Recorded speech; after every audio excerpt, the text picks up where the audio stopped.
今天讲一本穿越到异世界打败魔王后又回来扮猪吃虎的漫画。我们的男主名为佐藤草介，是一个土生土长的地球人，年仅18岁就拥有30岁般沧桑的脸庞。与这份成熟气质相悖的是，学历为初一毕业。之所以会如此抽象，是因为5年前发生了一点小意外。那时他还是一个平平无奇的7年级学生，唯一与众不同的是，他有一个非常可爱的大小姐发小。这个发小文武双全，琴棋书画样样精通，简直就是6边形天才。草介跟很多人一样，也对他抱有好感，只不过碍于自己文武双废，一直没敢溢于言表。随着时间的推移草介越来越确信那家伙对他也是有好感的。于是在那年夏天，在赠予发小生日礼物之后，终于鼓起勇气表白了心意结果对方却哭着告诉他：“对不起，草君，我无法回应你的期待。”草介听后当场表演了数个后滚翻，然后用记者都追不上的速度逃离了现场。尽管发小在后面喊得声嘶力竭，似乎还有什么话要说，但草介还是头也不回地翻越了3米高的尖刺铁栅栏，接着又在穿过过道口时跳了一段霹雳舞，最后来到海边脱下所有衣裤向着海的那边狂奔。然后最离谱的事发生了，当他一头扎进海里游了一段后，眨眼的瞬间又来到了一个陌生的地方，面前还有一群身着白色斗篷的奇怪家伙正盯着他，其中有个腿部纹有王冠，看上去像是领导的女人说他是勇者，要肩负起讨伐魔王拯救世界的责任。面对这群突如其来的家伙，草介做出了一个正常人该有的反应，拔腿就跑了。且不论你们说的是真是假，我一个普通初一学生，前脚刚失恋，现在连裤衩子都没有，这像是能打败魔王的样子吗？你们还是去找体育生吧。尽管草介万般不愿，但毕竟初来乍到，人生地不熟人是铁饭是钢最终还是只能向生活低头。就这样，草介和几名同伴踏上了历时5年的讨伐魔王之旅，他们历经千难万险，几度陷入绝境，从数不清的杂鱼到不可一世的龙族，无一例外均败在了他们手下，最终成功完成了讨伐魔王的壮举。值得一提的是，途中有一只魔物居然称草介为老象之勇者，就连魔物都觉得这代勇者确实有点沧桑了。回到王都后，市民们夹道欢迎，数不尽的鲜花和赞颂蜂拥而至。之后又在吟游诗人的美化和传唱之下，人气得到了进一步提高，各种教材文娱开始刊载草介的英勇事迹和二创。只要是以草介为主的作品，基本供不应求，最终盛世成为了家喻户晓的人。然而这样的好日子并没有持续很久，某天他突然又被送回去了，没有任何征兆，甚至连一条裤衩子都没留给他，让他光着大腚回到了那个儿时经常玩的就在自家边上的公园。好巧不巧的是，刚好被路过的巡警逮住了。巡警问草介是干什么工作的，草介卑微的回了2个字：勇者。巡警对此表示认同，某种意义上来说，你确实称得上勇者。就这样，草介刚回地球就被请去吃饭了，一边吃一边接受盘问。草介也没打算隐瞒，不管什么问题都如实回答了，结果毫不意外的被鉴定为脑子有问题。后来有一名警察通过草介的全名想起了5年前的一桩失踪案，以此迅速找到了他的家属。回到家庭后，草介逐渐开始回归正常生活。可是当他踏上求职之路后，才发现那是一条比打倒魔王更为艰难的道路。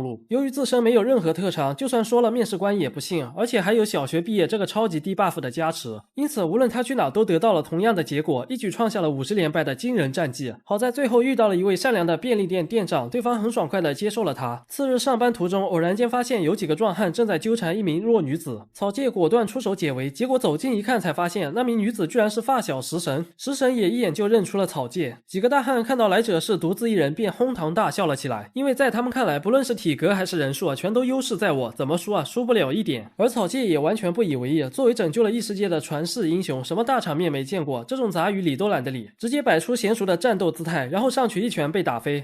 没错，草介被打飞了。交手的第1轮就被一拳打飞了10几米，对方看到草介如此软弱无力，便扫兴离去了。然而实际上，草介作为身经百战的勇者，即便不用那些外挂般的魔法，仅凭战斗技巧也完全能吊打这些街溜子。之所以会输，是因为刚才出拳时，他突然意识到，如果这一拳打出去的话，家里人又得满头大汗，所以在最后关头放海了。食神跑过来，一边哭泣一边道歉，认为草介会消失都是因为他的错。草介予以否定，并打算实话实说。但是话还没来得及说清，一个名叫良弥的家伙突然窜出来搂住了食神。得知草介是食神的青梅竹马后，瞬间从正常人变成了阴阳人，对着草介的沧桑相貌一顿输出。完事后强硬的拉着食神离去了。看着他们离去的背影，草介的内心五味杂陈，很不是滋味。做梦都没想到失恋居然也能有始有终。嗨，早知道就给魔王留一口气了。之后他来到便利店上班，由于业务不熟练而遭到了个别客户的阴阳怪气，还好替风前辈心胸宽广，及时出手相助，新的缘分就这么来了。下班后因为顺路，两人就一起踏上了归途。途中替风告诉草介，他的梦想是成为保育员，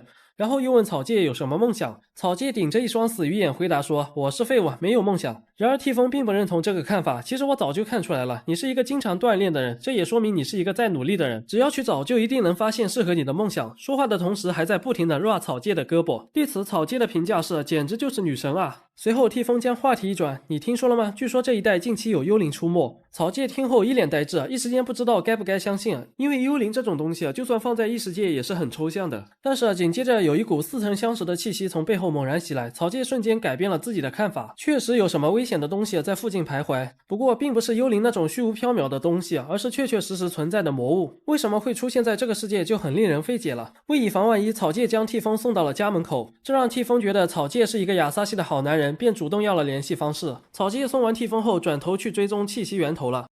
上回我们讲到，草芥把替风送回家后，又跑去寻找魔物了。当他赶到气息源头时，发现已经有专业人士在处理，只不过看上去似乎并不顺利。对方对于草芥的出现显得非常诧异无法理解草芥这个普通人为何会出现在结界内。正当对方刚想驱赶草芥时，一只长着2根尾巴、形似老虎的巨大魔物从阴影里缓步走了出来，舔了舔800年没剪的爪子后，放出豪言：“你以为你能逃得掉吗？哟，怎么还多了一个人？来得正好，我还正愁吃不饱呢。”为了保护草芥这个误入的普通人，魔术师不得不放弃拖延时间的战术，转而开始全力迎击魔物。以他的实力，虽然称不上势均力敌，但至少也可以说是一败涂地，火力全开，气势凌人。结果被魔物一巴掌拍飞了。所幸在后面的草芥及时接住了魔术师，至少避免了2次伤害。事已至此，草芥也不打算再袖手旁观了。虽然他并不想暴露自己的实力，但总不能见死不救吧。于是草芥缓缓地放下魔术师，然后撸起袖子走上前：“鉴于你的危险性，为了我朋友的安全，请你就此退场吧。”老虎听后当场炸毛了，既然你这么不识好歹，那就先吃你吧。说罢一跃而起，开始以魔术师都看不清的速度到处乱窜，然后突然从草芥的后上方发动了袭击。然而草芥只是从容地侧了一下身，等到老虎即将冲过去时，再一把抓住他的尾巴，将其狠狠地摔在地上。老虎在地面撞出一个坑后，继续往前翻滚了一圈。再次站稳脚看清前方时，草芥已经闪到了他的面前，用一拳上勾拳把他送上了天。等他掉下来时，草芥给了他更为强力的一拳，挨了这一拳后，老虎终于倒地就睡。一旁的魔术师看到这，陷入了深深的疑惑，就连说话的语气都变尊敬了。敢问阁下尊姓大名？草芥习惯性的想回答勇者，但仔细一想又不对，于是竖起大拇指说道：“硬要说的话，只不过是一个见义勇为的年轻人罢了。”对于这个一听假的借口，魔术师没有反驳，而是选择直接土下座拜师，因为他觉得拥有这般实力还能如此谦逊，这肯定是个绝世强者啊！非常抱歉，刚才是我眼瞎了，请务必收我为徒。虽然魔术师的眼光确实很准，但草芥也是一个很有个性的人，面对请求居然二话不说拔腿就跑了。然而草芥没想到，魔术师也是一个撞了南墙也不回头的人才。俗话说跑得了和尚跑不了庙，第二天直接堵门继续死缠烂打。很抱歉不请自来，但请允许我做个自我介绍，我的名字是高龟浩斯。草芥一看又是这小子，马上把门关上了。浩斯依旧不依不饶，在外面一边敲门一边喊着草芥的名字。听到这，草芥终于意识到自己好像遭到核打击了，而且对方还只用了1晚上，看来来头不简单啊。事已至此，与其再躲下去，不如言辞拒绝。但是当草芥再次打开门时，发现多了一位女士。对方说有些话不适合在外面说，去屋内谈吧。草芥既无奈又庆幸，庆幸的是此时家里那2位老人都刚好出去了。来到屋内后，女士开门见山的说自己是隶属于阿尔特里亚旗下的魔术学校的一名教师，名叫土村叶。她这次一共带来5个实习生，包括一旁的浩斯，其中有一个是100年难遇的雷系圣剑士。即便如此，妖魔讨伐工作还是遇到了不小的困难，因为他们来到这座城市后才发现，不管是数量还是危险程度都远超预想。最匪夷所思的是，阿尔特利亚那边居然没有同意他们的增援请求，因此他们只能寄希望于草芥这种非正式魔术师的协助。不过由于草芥没有入编，事后可能无法获得报酬。草芥听完后一改嫌弃的态度，非常慷慨地接受了请求，理由是这座城市里生活着他的家人和朋友，所以金钱大义什么的都是次要，就算没有也愿意竭尽所能去战斗。就这样，草芥以外编的身份加入了土村叶的妖魔讨伐队。时间来到第2天，草芥下班时，浩斯按照约定准时出现，带草芥前往集合地点。抵达目的地后，草芥先躲在不远处的草丛后面偷瞄了一眼，然后彻底傻眼了。没想到土村叶的学生个个都是俊男靓女，乍一看还以为是哪家的偶像组合在开趴呢。虽说草芥自认为也称得上玉树临风吧，但要是和那群人站一起，多少还是有些格格不入。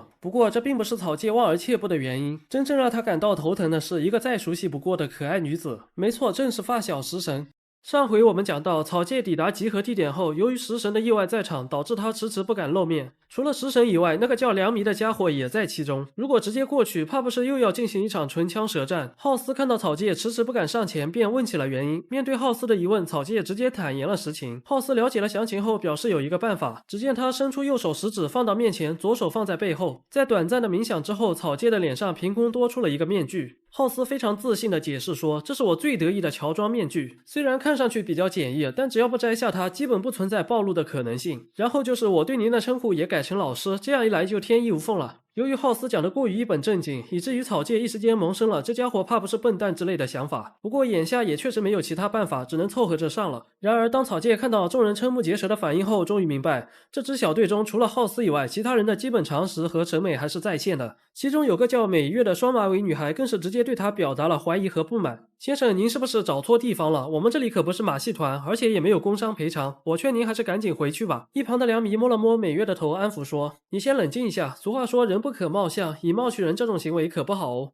美月作为良弥的小迷妹，被良弥这么一说，瞬间乖得像只小猫，转而认真地问起了名字。草芥当然不可能说实话，情急之下胡编乱造了一个白菜太郎。这个名字有多惊世骇俗呢？大概就相当于我们的张三，再加上草芥脸上那贱兮兮的面具，美月这次是真绷不住了。好在土村叶及时叫停了这场闹剧，并让大家做了自我介绍。得知剩下的那个女孩名为提亚，沉默寡言，温文尔雅，总是一副若有所思的样子。而食神在介绍完自己后，突然问了一句：“我们是不是在哪里见过？你真的是很厉害的魔术师吗？”这话问的草芥心慌意乱，汗流浃背，连忙用声音的假声和语言回以否定。其实食神之所以会这么问，并不是说看出了什么端倪，而是在草芥出场的瞬间就一眼鉴定为草芥。只能说这个面具骗哥们儿可以，骗自己可以，骗发小不行。面对食神彬彬有礼的追问，草芥顿时不知该如何回答。眼看老师即将穿帮，浩斯赶紧强行将话题转移至工作，这才化险为夷。任务开始后，土村叶将讨伐队分成了2支小队，他和食神以及良弥负责室内区域，草芥等人则前往郊区树林。对于这个分法，食神和美月多少都有点不满。来到郊区的树林后，在提亚的指引下，浩斯和草芥在前面无脑猛冲，提亚和美月在天上紧随其后。结果很快就遭到了妖魔的偷袭，定睛一看，原来是一只巨型螳螂。众人随即开始反击，浩斯率先在妖魔的头部触发了爆炸，提亚随之释放出漫天的纸符，这些纸符组合成数条绳索，死死地捆住了妖魔。美月再用附带风魔术的十字细剑将其斩杀。那么草芥负责干什么呢？草芥本人也想知道这个问题。然而美月对于草芥的参与持有无比坚定的反对态度，甚至因此和浩斯产生了争执，因为他觉得草芥出现的时机实在太巧了，其中肯定有蹊跷，而且以我们的实力，只要3人合力讨伐那些中位妖魔也不是什么难事，根本不需要外援。此言一出，提亚也听不下去了。可是现在已经出现过连高龟君都打不过的高位妖魔了，为以防万一，我认为草芥的协助是必要的。被提亚这么一劝，美月的态度终于妥协了一点，允许草芥在远处支援他们。但草芥却表示做不到，理由是只会身体强化魔术，不擅长将魔力放出体外。美月听后又是一顿嘲笑：“你连这种最基础的都不会吗？怎么好意思自称魔术师的？高龟同学啊，这就是你口中的优秀的魔术师吗？那可真是太优秀了。”面对美月没完没了的嘲弄，浩斯终于忍无可忍，各种意义上的火冒三丈。你贬低我可以，但要是再侮辱老师，今天我们当中必有一个横着回去。美月也毫不示弱，一副谁怕谁不服就干的样子。为了阻止无聊的内讧，提亚急中生智，用纸符造了一个透明的箱子，将美月困在了里面，顺便帮美月治疗膝盖上的擦伤。完事后又马上给出下一只妖魔的方位。就这样，在提亚巧妙的调解下，矛盾暂时被搁置了。然而他们不知道的是，等待着他们的是一只非常危险的妖魔。与此同时，另一边土村叶等人也在空无一人的街道搜寻妖魔。不过食神依旧没有回过神，满脑子都是和草芥的往事。遥想当年，他经常因学习任务过于繁重而哭着跑出来。直到有一天，在公园遇到了正在沙坑里玩的草芥，主动上前打了个招呼，做了自我介绍。而草芥则很自豪地展示了自己制作的沙球。自那之后，他们相约公园，不见不散。正当食神还沉浸在回忆中之时，殊不知危险已悄然接近。刹那间，一只拥有野猪外形的妖魔出现在了他的面前。当他反应过来时，已经来不及展开防御屏障。幸亏身为雷系魔术师的良弥没有跟着一起分神，电光石火间斩杀了这只不讲武德的妖魔。土村叶告诫说，切不可分神，保不准哪里蹲了一只高位妖魔。良弥安慰说，没事，我会保护你的，对付那些垃圾我连圣剑都不用拔。食神嘴上说着对不起，心里又开始想草芥了。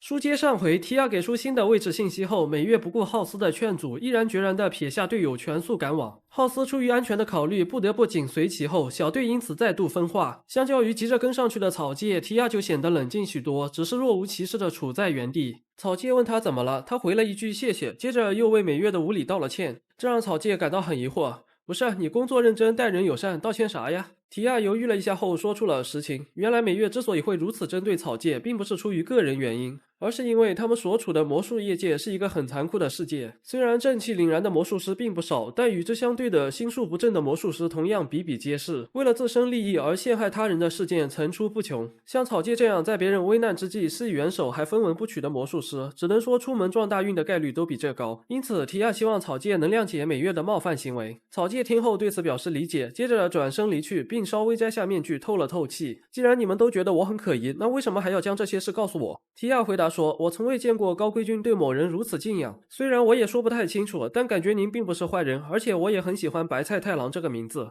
由于这番话过于惊人，以至于草芥不禁回头用眼角的余光偷瞄，发现提亚也正莞尔笑着注视着他，又连忙戴上了面具。随后他们打算追上美月和浩斯，然而刚走出去几步，浩斯又突然飞回来了，并且还受了很严重的伤，说是遭到了大型妖魔的伏击，美月也被掳走了。面对突发的险情，提亚和草芥给出了截然不同的对策。提亚的想法是草芥去救美月，自己则留下来照看浩斯，而草芥的对策就比较简单粗暴了，直接一脚给浩斯踹飞了。管这个家伙干嘛？要死就让他死呗！提亚彻底震步了，愤怒地质问草芥为什么要这么做。草芥没有解释，因为答案即将揭晓。只见浩斯的身体开始逐渐扭曲变形，最终变成了一只猿猴形态的妖魔。从说话声上来判断，似乎还是女的。然后更让人意外的是，这家伙居然会用魔术啊！这在妖魔中十分罕见。对方起手就造出一根巨大的岩柱，掷向草芥。虽然对草芥来说要躲避这根柱子并不难，但是没想到这只妖魔前所未有的狡诈。当柱子飞脸时，草芥才发现这根柱子不是起手攻击，他的第一个术式早在刚才谈话间就已经埋下，这导致草芥未能及时做出规避而被打下悬崖，留下的是一道地缝和大量的树桩。提亚双目无神地瘫倒在了地上，因为他根本没看清刚才发生了什么，只是隐约感觉那是一次土魔术攻击。尽管敌我实力差距巨大，但提亚还是选择贯彻魔术师的使命。妖魔见提亚仍有战意，便猛然发动了攻击，提亚立刻展开屏障应对。然而妖魔的力量大得出乎意料，屏障很快就被抓出了数道裂缝。提亚赶紧将纸符组成一个环，启动了一个名为天轮的术式，这是由天位魔术师创造的最强封印术式，对付中高位妖魔理论上完全没问题。眼前的妖魔冲入环内后，也确实被死死的束缚住了。眼看妖魔即将被绞杀，然后意外不出意外的发生了。或许是因为人形妖魔过于罕见，导致天轮的设计师在设计的时候没有考虑到这种极端情况，所以天轮的极限收缩直径大概就相当于一个正常人类的腰间尺寸。如果是绞杀其他类型的妖魔，那这个尺寸确实够了，但对于眼前这只猴子却刚好还差一口气。而且天轮与其说是一种束缚招式，倒不如说更像是一种斩杀招式，因此在妖魔的持续挣扎下，很快就被摧毁了。妖魔挣脱后没有急着攻击提亚，先说了一些耐人寻味的嘲讽之词。作为一个学生，你确实做得不错，只可惜遇上了我。说实话，我不是来找你的，毕竟你在你们队伍里应该是最弱的。对此提亚打心底的认同，队友们个个都有一技之长，而他能拿得出手的却只有不上不下的束缚魔术。不过他没有回应妖魔的战术性嘲讽，只是问了一句高圭君和美月在哪。妖魔回答说，谁知道呢，应该已经被那边的家伙解决掉了吧。话刚完，提亚猛然跃起，在强化魔术的加持下，对着妖魔的侧脸挥出了一拳。当法师选择用拳头挑战狂战士的时候，下场可想而知。提亚光速被打趴下了，没直接被打死，纯粹是因为对方手下留情了。提亚倒地后因自己的无能而深感自责，但在妖魔再次靠近的时候，他还是选择抗争到底。正当他以为一切都将就此落幕的时候，草芥终于带着破损的面具赶回来了，同样对着妖魔的侧脸挥出了一拳。这次妖魔像个车轮似的一顿翻滚，滚了几圈后才勉强靠手刹停住。虽然这一拳没有直接让妖魔倒地就睡，但还是对他造成了很严重的伤。草芥颇具挑衅意味的做了一个尽管放马过去的手势，这让妖魔比挨了一拳还要恼火，瞬间闪到草芥的背后企图发动攻击，可还没来得及出手，眼中的画面先倒转了，那是因为他已经被草芥出手了。而对于一旁的提亚来说，这俩简直就是神仙打架，啥也没看清。随后通过被俘虏的妖魔得知，浩斯和美月是因为沾了那只螳螂的血，所以会不自觉的被某个点吸引过去。至于那个点是什么，妖魔打死也不肯说，然后就被打死了。不过问题不大，他俩人在提亚的感知范围内。经过这次战斗后，提亚对草芥的好感度直线飙升，确信了草芥绝对不是美月所戒备的那种居心叵测之徒，因此向草芥问起了真名。草芥转头就想论，提亚赶紧拽住草芥的衣摆，两人谁也不肯退让。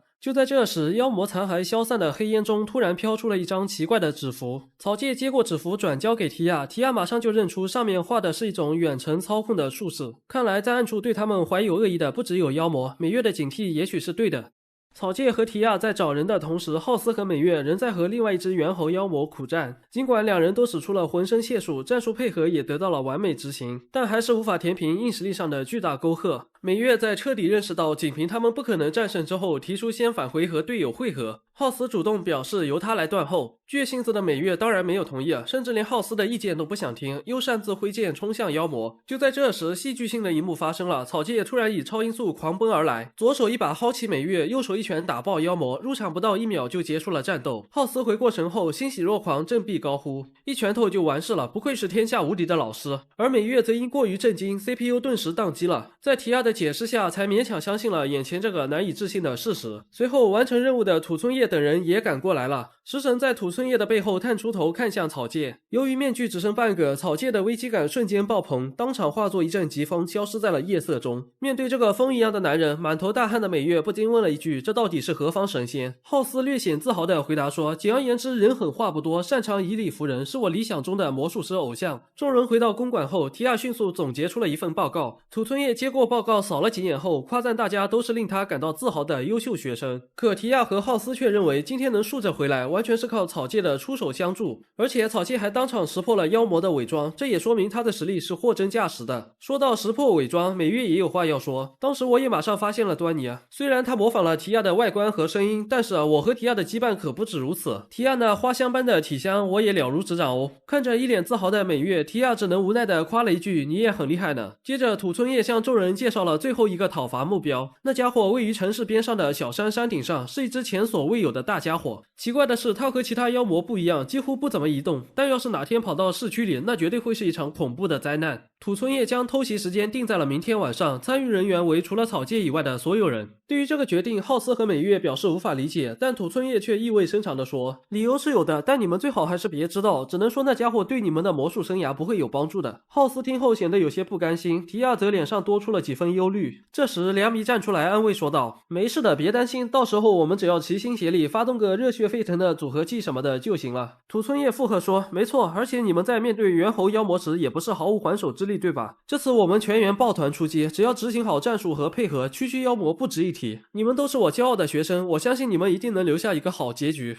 对于土村叶这番话，众人的反应各有千秋，有的人斗志昂扬，有的人志气衰微。简而言之，喜忧参半，不出意外的话是要出意外了。会议结束后，土村叶将提亚单独叫到了办公室，问提亚有没有在那只猿猴妖魔上发现奇怪之处。提亚不假思索地回答没有，两人面面相觑，都稍作沉默。接不上话的土村叶终止了谈话。提亚离开后，土村叶喃喃自语道：“虽然平时话不多，但情感倒是挺容易让人看出来，前途堪忧啊。”与此同时，另一边草芥还在便利店上班，强化的副作用此时开始逐渐出现，全身的肌肉酸痛让他在搬货时不慎摔了一跤。蒂风伸手拉了一把草芥，接着又迅速转身背对草芥，这让草芥以为是自己的手让蒂风反感了，然而实际上蒂风想的是佐藤君的手好大哦。随后在蒂风的强硬要求下，草芥被迫早退回家休息。回到家时已是次日早晨，得知家中有一位客人在等他。回到自己房间时，发现食神正端庄地跪坐着。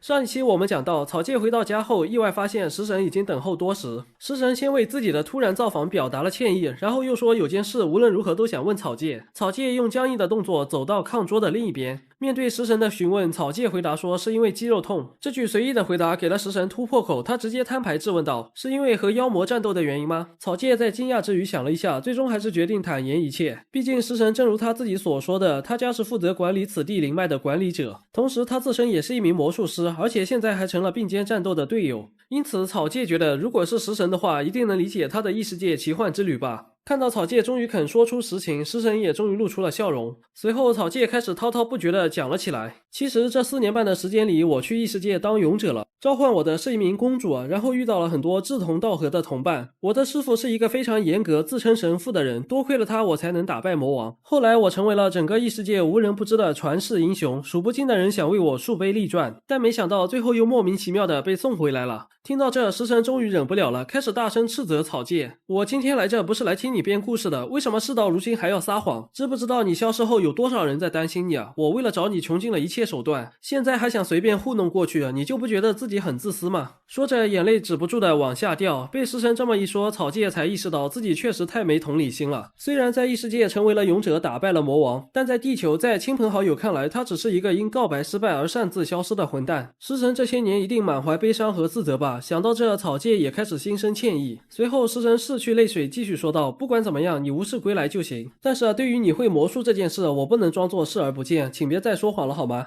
草芥没有办法，只能继续强行解释。食神啊，我真没说谎，真的被召唤到异世界了。而且你不也是个召唤师吗？哪天召唤出个人或阴灵啊，也不是不可能吧？食神对此坚决予以否定，坚称不存在那种可能性，能召唤出的只有非人之物，异世界什么的更是无稽之谈，这是魔术界最基本的常识。面对食神这个专业人士的反驳，草芥彻底语塞了。毕竟他也不是真正意义上的魔术师，而是一名魔法使。在短暂的冥思苦想之后，最终还是选择妥协。忘了我刚才的话吧，你说的对，为了这点小事而离家出走，真是太对不起大家了。这么说行了吧？食神反问他，对于那些关心你的人，你说这话不觉得良心痛吗？我就是觉得良心痛才告诉你啊。食神追问道，你是有什么难言之隐吗？那就别胡闹了好吗？说出来吧，我会帮你的。事已至此，草芥开始对这场无意义的对话感到厌烦，于是下意识地说了一句和你没关系。然而这句简短的话对食神来说简直就是世界末日。虽然草芥马上就意识到自己失言了，但是有些话一旦说出来，性质就变了。话说到这个份上，食神也彻底控制不住情绪了，开始说一些违心的话，甚至怀疑起草芥是在外面干了什么坏事才不肯说。草芥立刻回以否定。在短暂的牛头不对马嘴的争吵之后，食神转身打算离去，走到门口时回头冷漠地说道，借把伞呗。啊不对，你被开除了，接下来的任务就算没有你我们也能赢，这是土村叶老师的判断。说完便愤然离去了。此时外面下起了骤雨，食神在雨中走了一段路后终于忍不住了，捂着脸哭泣了起来。与此同时，另一边的草芥则郁闷地躺在床上反思起了刚才的失误，想着想着就睡着了，直到半夜被一个电话吵醒，拿起手机一看是替风打来的。正当草芥还好奇于为什么要在半夜打来时，电话里传来了一个陌生的声音。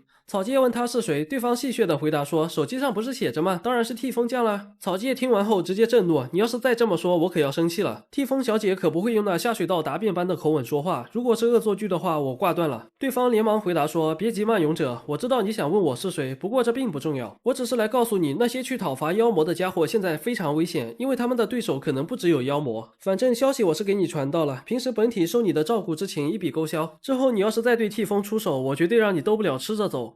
上一期我们讲到，草芥还在睡大觉的时候，土村叶已经带着学生们上山准备偷袭妖魔。然而当他们抵达目的地时，却并没有发现妖魔的身影。可是提亚确实能感知到他就在附近。就在众人四处张望之时，脚下的地面突然开始崩裂，好像有什么东西要破土而出了。众人赶紧四散规避，结果出来的是一只形似蜥蜴的巨型妖魔。众人随即摆开阵型，各显神通。良弥在电光闪烁间召唤出了雷剑，食神则启动召唤阵，召唤出了一只和妖魔差不多大的狼形神兽。它的名字叫做迅，是食神最强的召唤兽。它一马当先，吸引妖魔的注意，美月紧随其后从上方发动攻击。但没想到这么大个家伙，敏捷程度居然堪比猿猴妖魔。美月的攻击直接打空在地板上，打出了一个大坑。当他调整完姿态看向妖魔时，发现妖魔又已经快冲脸了。良弥和浩斯赶紧补位，发动了雷和火的组合攻击，妖魔随即被爆炸的烈焰吞没了。然而当火焰散去后，他们发现似乎只是在它的外壳上造成了一点裂痕，根本没有伤到本体。这让良弥开始思考要不要召唤圣剑，因为启动圣剑需要消耗持有者80%的魔力以及数分钟时间，所以一旦感觉局势不妙就必须提前准备。就在这时，土村叶上前说道，你们都退下吧，那家伙的鳞片异常坚硬，我来给他打碎。说完蹲下身子摸了一下地面，紧接着妖魔被一道地震波震上了天。土村叶随之创造出数根带有螺旋纹钻头的岩柱射向妖魔，全部精准命中。妖魔坠落到地上时已经没了动静，身体中间还多出了一个大洞。众人看到这才长舒一口气，结果这呼出去的气还没凉呢，马上又被吸回去了。因为他们看到了非常恐怖的一幕，妖魔的残骸居然以肉眼可见的速度开始恢复，没一会儿又完好如初的站了起来。面对一个杀不死的敌人，即使是性格坚毅的美月也开始有些动摇。可土村叶却不相信有什么妖魔是杀不死的，没死一定是因为火力还不够。我再破一次甲，你们看准时机倾泻所有火力。听了土村叶这番话，学生们心里有了底，说的也是，怎么可能会有杀不死的生物啊？就算是天使也挡不住超新星爆发呢，一定是火力不足的原因。然而当土村叶即将再次发射穿甲弹，马上要大获全胜之时，意外他终于来了。妖魔在混战中突然射出舌头，逮住了最具威胁的土村叶。尽管学生们立刻对舌头发起了攻击，但没想到这长蛇竟然还能拐弯躲避攻击。最终学生们只能眼睁睁地看着土村叶被吃掉了。望着满嘴石油的妖魔，所有人都陷入了极度的惊愕和悲愤。在负面情绪这个低 buff 的加持下，阵型和配合很快就出现了严重的失误。美月因为分心想事情而险些付出惨痛的代价，他用尽全力才勉强顶住攻击，并将其卸力。不料妖魔这时又拿出了新的招式，突然低头对美月吐了一口冲击波。幸亏美月反应及时，连忙用疾风护身，才仅仅只是被弹飞了。而提亚深知自己的束缚魔术大概率捆不住这只妖魔，于是想出了一个简单但有效的方法。他将指符绳索往妖魔的必经之路上一放，妖魔马上摔了个狗啃泥。迅抓住机会上去就是一爪子，直接重创了妖魔，但不到1秒又完全恢复了。面对这开挂般的恢复能力，众人只能将希望寄托于良弥的圣剑，因此他们开始转攻为守，以争取时间为主。然而现实却并没有朝着他们预想的方向发展。妖魔在面对示威的攻势时做出的选择竟然是开大招，那是一道足以震碎岩石的大范围冲击波，全力逃跑的话也许来得及，可如此一来，还在启动圣剑的良弥可能要完蛋。于是提亚不顾良弥的劝说，毫不犹豫地冲到最前面，造出了一面巨大的晶体墙。在食神看来，其规模和强度已经远超学生的范畴，即便如此，依然难以抵挡冲击波的持续挤压，很快出现了大量的裂痕。就在屏障彻底崩溃的前一刻，迅突然挺身而出，为提亚挡下了攻击。食神迅速上前想提供治疗，却发现没有魔力了。迅用最后一口气说道：“赶紧带着大家跑吧，这个敌人……”话还没说完，狗就没了。至此，提亚和食神都失去了作战能力，小队内部也开始产生分歧。提亚认为已经到极限了，必须得撤退了，但浩斯却选择一往无前。就在即将和妖魔交手之时，一道闪电突然从所有人的后面劈向了妖魔，瞬间击穿了外壳。是的，良弥的圣剑终于拔出来了。此刻的他快如闪电，势如雷霆，1秒10刀，刀刀真伤。看到这，大伙悬着的心终于放下了。面对良弥凌厉的攻势，妖魔选择殊死一搏，他将背部外壳分成大量的碎片，当作炮弹散射了出来。虽然这招确实让良弥有些意外，但并没有对他造成实质上的危险，反而给了浩斯从上方偷袭的机会。美月趁浩斯吸引了注意的间隙，溜到妖魔的下方，对着脚关节的内侧来了一剑，妖魔随之轰然倒下。良弥见状，果断挥出全力一击，伴随着刺眼的雷光，直接将妖魔斩成了2半。这次妖魔没有再出现恢复的迹象，看样子大约的确是死了。书接上回，看到妖魔没有再诈尸，良弥也终于放心的解除了圣剑，而提亚则突然跑到妖魔残骸边上，开始翻找什么东西。蹲下翻找的背影让食神不由得联想到了当年和草芥出狱时的情景。经历了刚才的绝境之后，他对草芥的心境又发生了变化，开始反思起自己之前的态度和言辞，同时也对质问魔术的事情深感后悔。此时他觉得草芥能无事归来就已经是莫大的幸运了，而且不管草芥说的是真是假，都不应该以一场争吵作为结尾。想到这，食神双手抱拳，祈祷能和草芥再见一面。就在这时，提亚的搜寻工作有了惊人的发现，他在残骸里翻到了一张似曾相识的纸符，还没来得及向队友解释，一个身穿咒甲、脸带鬼面的牛头人武士慢悠悠地朝他们走了过来。众人立刻警惕了起来，良弥示意队友不要靠近，让自己先过去扯几句看看。虽然大伙都有所警惕，但还是低估了对方的出招速度，更没想到对方会二话不说直接出拳。良弥来不及做出反应，当场从先锋变成了伤员。愤怒至极的美月率先打响了反击战，结果发现武士和他们的实力对比，说是云泥之别也不为过。美月的十字剑居然被对方像树枝一样拍断了。要知道，即使在面对蜥蜴妖魔的全身重压之时，十字剑也安然无恙。很显然，这个武士的实力远在蜥蜴妖魔之上。美月挨了一拳，光速倒地后，浩斯紧随其后发动了袭击，在武士的后脑勺触发了一次爆炸。然后他发现，除了帮对方完成了消毒杀菌以外，似乎并没有其他效果。不过，相较于美月的一回合光速开趴，浩斯还是稍微更顽强一些，挡闪了几次攻击后才被打趴下。眼看队友相继都倒下了，食神也暂时召唤不出神兽，提亚只好用最后一点魔力强行发动束缚魔术，并让食神赶紧跑。然而此时的提亚就像1%电量的手机，虽然可以强行开机，但也会突然拉闸。武士甚至都没做出什么反应，指符绳索又马上自行瓦解了。面对步步紧逼的敌人，食神一边抱着虚脱的提亚，一边对武士大喊：“你别过来！”对方没有理睬食神，直到提亚说了一句：“请住手吧，土村老师。”被提亚这么一说，土村叶也觉得没必要继续装下去了，卸下头盔夸赞提亚是一名聪明的学生。面对食神的询问，土村叶解释说刚才被吃掉的是假的。提亚立刻就理解了，进一步解释说，和我们一起上山的是一只猿猴妖魔，从一开始就是假的。我们最近讨伐的那些妖魔估计也都是老师安安排的。白菜太郎在面对猿猴妖魔时说过一句话：只有平时一直关注高规军的人才有可能模仿得如此逼真。另一个关键信息是，猿猴妖魔和老师一样也会使用土魔术，再结合能远程操控妖魔的指符来看，真相已经很明了了。因此所谓的阿尔特里亚不同意增援什么的，估计也是假的，实际上根本就没发出过请求。至于老师为什么要这么做，应该是良迷君的圣剑，对吧？对于提亚的这番推测，土村叶表示肯定，并反问为什么会得出这个作案动机。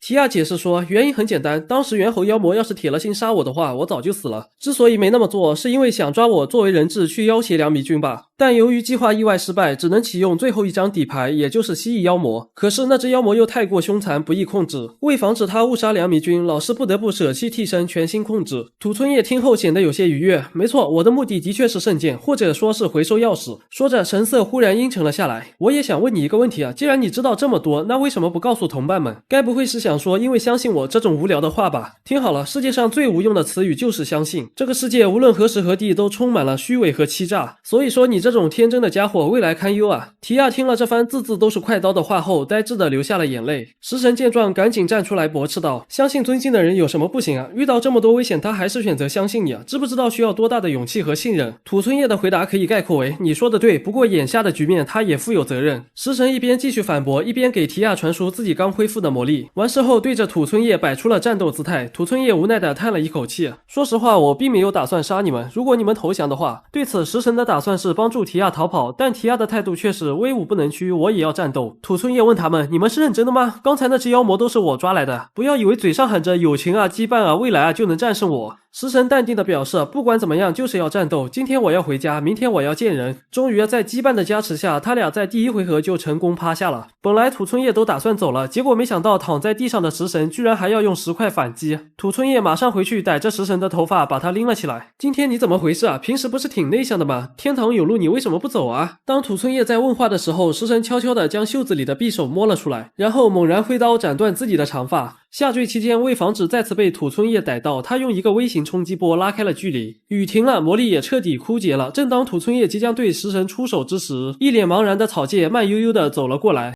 上期我们讲到，就在食神即将陷入危险的时候，不明所以的草介慢悠悠地走了过来，看到大伙都倒下了，便询问土村叶发生了什么事。土村叶直接创造出一把岩枪，指着草介说道：“看来不能放你回去了，就让那家伙来当你的对手吧。”说着，旁边的蜥蜴妖魔的残骸又开始迅速修复，很快就完好如初地站了起来。土村叶随之安心地转身离去了，并留下了一句再见了，佐藤草介。眼看草介即将被吃掉，食神拼尽全力想再发动一次术式，但奈何魔力真的一点都不剩了，身体也因受伤严重而无法动弹。此时他无比迫切的希望能添降一位加里奥。然而就在食神痛哭流涕万念俱灰的时候，草介只是淡然的挥出了一拳，妖魔随即化为一团气雾消失了。土村叶看到这人直接懵了，他作为一名魔术教师，在魔术界摸爬滚打这么多年，见过很多离谱的家伙，但像草介这么离谱的他还是第一次见，甚至用的还是拳头。不过他依然认为自己要比草介强上不少。土村叶之所以会如此自信，是因为他有一个名为灵脉干涉的术式，可以让他从灵脉源源不断的汲取魔力，再加上猿猴妖魔的拟态能力和蜥蜴妖魔的再生能力，因此他觉得现在就算是天位魔术师来了，也得吃我几个大逼肉。区区草介之流，1秒钟就结束战斗。随后土村叶汇聚魔力，创造出一把三叉戟，猛然刺向草介。草介迅速躲开攻击的同时，顺势抓住戟柄，紧接着用另一只手反击了一拳。土村叶直接重伤，旋转着飞行了好一段距离，直到撞上乱石堆。回过神的土村叶赶紧修复伤口，然后又给自己添了一副盔甲。然而在随后的战斗中，他发现无论自己如何挥舞长枪，草介总是能轻松的躲开或推开。最气人的是，草介的动作有一种驱赶虫子的既视感。就在土村叶分心思考的时候，破绽也随之出现了。草介立刻抓住机会，将长枪锁死在腋下，并用另一只手发动了反击。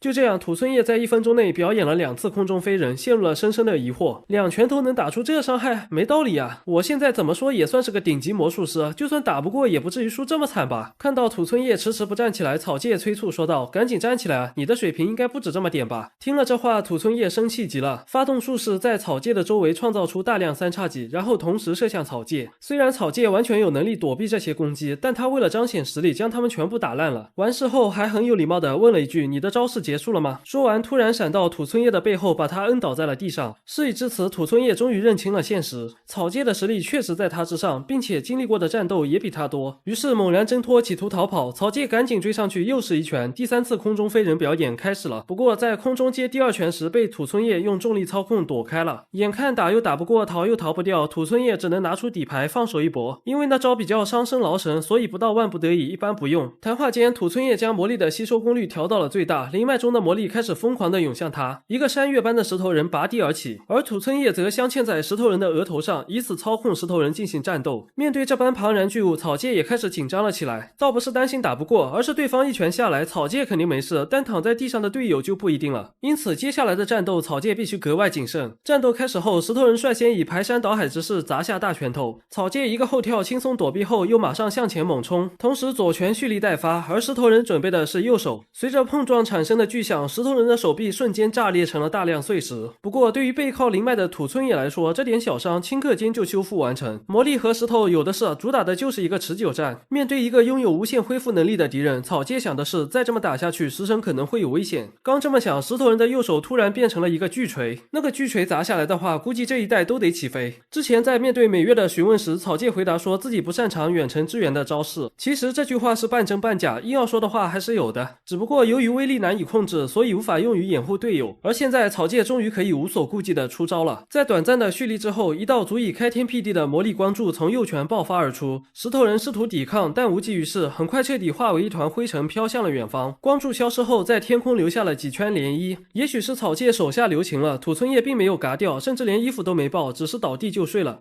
战斗结束后，草介马上走到食神身边查看他的伤势情况，说重不重，说轻不轻，至少没有致命伤。由于不会治疗类型的术士，只能给食神施加强化术式，暂时缓解疼痛。而食神则觉得眼前这个草介强得有些如梦似幻，但他开始相信草介是名副其实的异世界英雄，想必这5年一定经历了很多才到达那般境界吧。随后草介抱起食神，打算去找其他同伴。这个无心之举让食神面红耳赤，不过他也没说什么，因为他很清楚此时自己最该说的是道歉的话。可是我们都知道，男主的实力和情商一般都成反比关系，草介也在此定律之内。看到食神扭捏不安的样子，他就一直盯着看，然后就产生了奇怪的误会。食神以为草介还在生他的气，即将说出口的道歉之词又被胆怯压了回去。可实际上，草介只是忽然觉得食神的体重比以前轻了很多。对于这个说法，食神认为一定是因为草介的臂力比以前更强了，而且个子也长高了。说到这，突然想起儿时在野外受伤时，也是草介把他背回去的。时光荏苒，岁月如梭，索性别来无恙。食神流着泪说道：“谢谢你能来。”草介回答说：“你没事就行。”接着为昏迷中的队友们做了检查，结果均无大碍，那么只要给他们施加强化术式就行了。食神想起土村老师说过，只要不反抗就不会下死手，现在看来此话确实不假。草介完成术式后转身打算离去，因为这些人很快就会醒来，但食神却希望草介在接受了大家的感谢之后再走。就在这时，提亚率先醒了过来，然后走过来向草介表达了感谢。草介立刻表示否定：“什么白菜太郎，你找错人了，我的名字是肌肉超人。”提亚接着说道：“佐藤先生是吧？其实我的意识刚才就恢复了一点，看到了您的战斗，真的非常厉害。今日这份恩情我会铭记于心，来日必定报答。话说土村老师怎么样了？”草介伸手指向不远处的空地，在那边做瑜伽呢，半死不活，生命危险倒是没有。提亚微笑着说道：“真是太感谢了，您果然是个好人，对吧，食神？”食神对此表示赞同，这话让草介有些不好意思，转身开溜，并对食神说：“可以的话，我们改日再谈一下吧。”食神在惊讶之余，开心的湿润了眼眶：“我随时可以。”听了这个回答，草介终于可以安心的回家了。然而就在他想要再次迈出步子的时候，突然发现抬不起腿了，紧接着向前倒了下去，脸贴黄土背朝天。这才想起昨天的肌肉酸痛也还没完全恢复，再加上这次战斗释放了大量魔力，最终草介在意识清醒的情况下被抬进了医院。家中那2位老人得知草介中暑进医院了，火急火燎的赶了过来。他们没有指责草介，只是希望草介别努力过头伤了身体。草介向他们表达了歉意。2位老人前脚刚走，提亚和浩斯和美月就带着慰问品走了进来。美月看到草介的脸后，情不自禁的说道：“你的真名是佐藤对吧？既然和食神是朋友，那年龄应该和我们差不多吧？怎么说呢？感觉比想象中的显老。”听到老字，草介立刻绷不住了。美月见状连忙改口称只是开个玩笑。随后美月向草介转达了土村叶的情况，得知土村叶已经被逮捕了，并且还被查出和某个组织有勾结。而良弥虽然大家有邀请过他一起来看望草介，也许是拉不下脸吧，对于美月说的草介不是很懂，也不感兴趣。不过让他有些意外的是，美月居然一本正经的向他鞠躬道谢了。浩斯和提亚紧随其后。正如土村叶所说的，提亚是队伍中头脑最聪明的，他很清楚此时不抢更待何时，突然转移话题。请问佐藤先生之后有什么打算？如果可以的话，我想请您来我家当我的专属魔术师。浩斯见状赶紧阻止，别为难佐藤先生了，而且佐藤先生已经打算成为我的老师了。面对提亚的询问，草介表示我怎么不到啊？反正跟魔术有关的工作我是不会参加的，你们还是另找高人吧。众人瞠目结舌问其原因，草介回答说太危险了。美月马上反驳说危险？你那反常识的战斗力谁打得过啊？天塌下来了都是最后几个死的。草介一边啃苹果一边回答说那也是会死的，而且你们这次也很危险不是吗？如果哪天在街上遇到了需要帮助的人，那我当然会出手，但要我专门从事魔术工作那还是算了，我只想过一个普通人该有的生活。众人听后都觉得十分惋惜，但也不好多说什么。不过浩斯依旧表示绝不会放弃拜师，然后被美月拽着离开了。所有人都离开后，草介打算再睡一会儿，结果刚躺下去没多久，替风又来了。然而他们都不知道的是，食神也马上抵达，修罗场即将开演。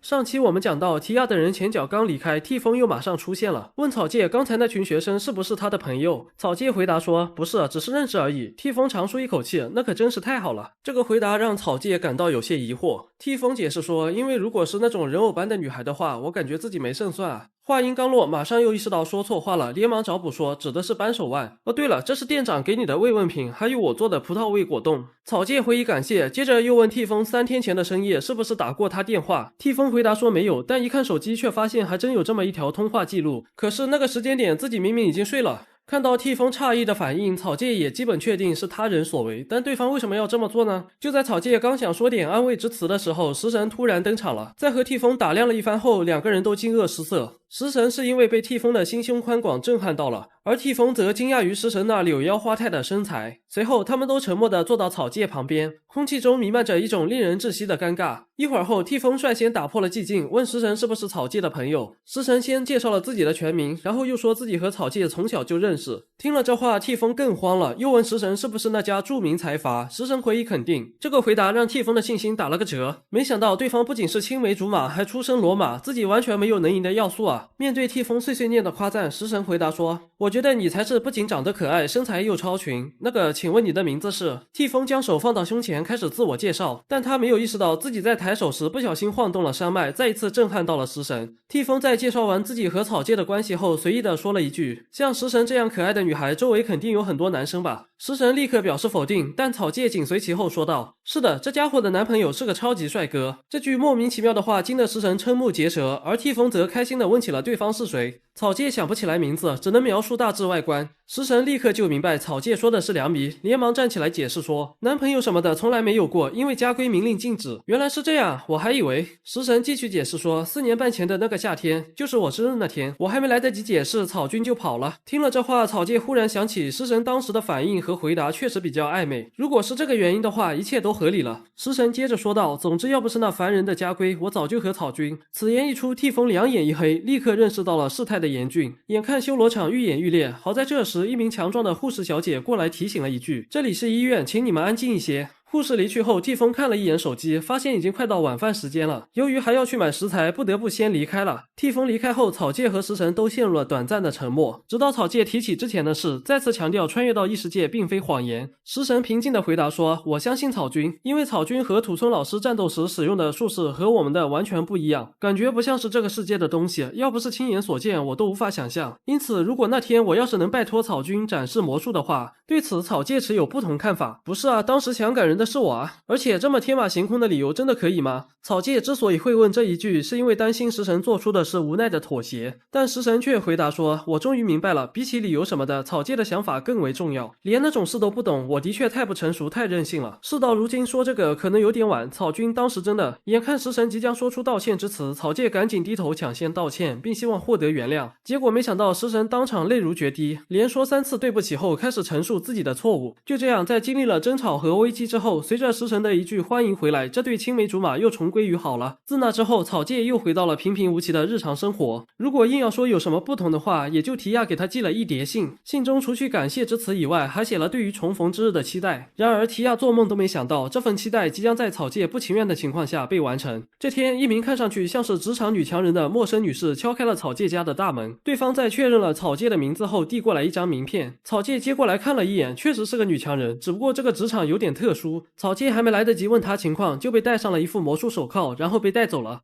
阿尔特里亚是全世界最大的魔术师组织，他们的总部是一座高耸入云的圆柱形高塔，其名为见闻之塔。此时，塔内的会议大厅正在进行一场紧急会议，参与者全都是实力强劲的上位魔术师，其中也包括传说中的天位魔术师。之所以如此大张旗鼓，是因为他们有一个非常重要的人不知为何死了。那个人的名字叫做梅丽，生前也是一名十分强大的魔术师，因此他的死必定代表着某种危机即将出现。同为天位魔术师的9和伍士兰为此展开了激烈的争辩，而旁边的达斯蒙德对此毫无兴趣，要不是有个女仆和他搭话，他都快睡着了。画面回到草芥这边，他被金子捆上手后带到了一个名为魔法协会日本分部的地方。面对规模庞大的建筑群，草芥立刻就确信这不是什么野鸡组织。进入大楼后，人头攒动，熙熙攘攘，比想象中的更热闹。但令草芥有些意外的是，这里居然也有飞机头。随后继续跟着金子往前走了一段，直到一块巨大的浮空石碑进入了草芥的视野。金子解释说，那是天位六门的石碑。所谓天位六门，就是指被协会认可的最强的6名魔术师，也就是天位魔术师。